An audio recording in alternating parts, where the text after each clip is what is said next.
পিকনিকে গিয়ে কি করেছি সেটারই একটা ছোট ব্লগ নিয়ে আবারও চলে এসেছি তোমাদের সাথে। সো হ্যালো ফ্রেন্ডস, কেমন আছো সবাই? আশা করি সবাই খুব ভালো আছো। রবিবার দিন আমি গেছিলাম একটা পিকনিকে এবং সেখানে খাওয়া দাওয়া নিয়েই তোমাদের সাথে আর কি আসা। খাওয়ার মধ্যে ছিল ফ্রাইড রাইস, কাতলা মাছের কালিয়া, গরম গরম মাটন। চর্বিগুলো তো দারুণ ছিল আর আমি এমনিতেই চর্বি খেতে খুব ভালোবাসি।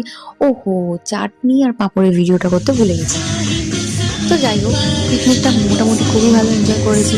দাঁড়াও একটু সাংস্কৃতিক প্রোগ্রামও তোমাদেরকে দেখিয়ে নিই। আমরা পিকনিকে সচরাচর কি করি? ডান্স করি, নাচ করি, গান করি, প্রচুর আনন্দ করি। এই পিকনিকটা একটু অন্যরকমই ছিল। তো মোটামুটি খুব ভালো কেটেছে। তো চলো টাটা, আবার আসবো কোনো একটা ব্লগ নিয়ে।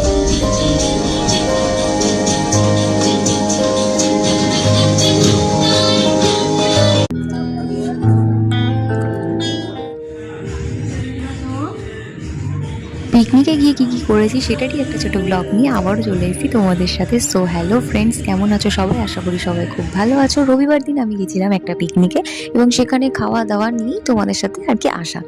খাওয়ার মধ্যে ছিল ফ্রাইড রাইস, কাতলা মাছের কালিয়া, গরম গরম মাটন। চর্বিগুলো তো দারুণ ছিল আর আমি এমনিতেই চর্বি খেতে খুব ভালোবাসি। ওহো, চাটনি আর পাঁপড়ের ভিডিওটা করতে ভুলে গেছি। তো যাই হোক, পিকনিকটা মোটামুটি খুবই ভালো এনজয় করেছি। দাঁড়াও একটু সাংস্কৃতিক প্রোগ্রামও তোমাদেরকে দেখিয়ে নিই। আমরা পিকনিকে সচরাচর কি করি? ডান্স করি, নাচ করি, গান করি, প্রচুর আনন্দ করি। এই পিকনিকটা একটু অন্যরকমই ছিল। তো মোটামুটি খুব ভালো কেটেছে। তো চলো টাটা, আবার আসবো কোনো একটা ব্লগ নিয়ে।